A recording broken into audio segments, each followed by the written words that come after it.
लाहौर के इलाका model town club से रुकन सूबाई असम्बली उज़्मा कारदार के जेवरात चोरी का मामला।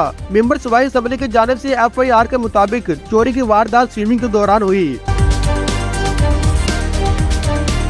उज़्मा कारदार असेंबली सेशन के बाद क्लब में स्विमिंग के लिए गई, जेवरात पर्स में थे।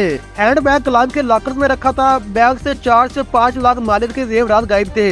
FIR में बताया गया कि क्लब के 2 इंस्ट्रक्टर और मुलाजमीन मशकूक हैं, सख्त तफ्तीश की जाए। खवातीन मुलाजमीन का SP इन्वेस्टिगेशन के सामने बयान में कहना है कि चोरी नहीं की। उज़्मा कारदार के कहने पर पुलिस ने हम पर तशद्दुद किया।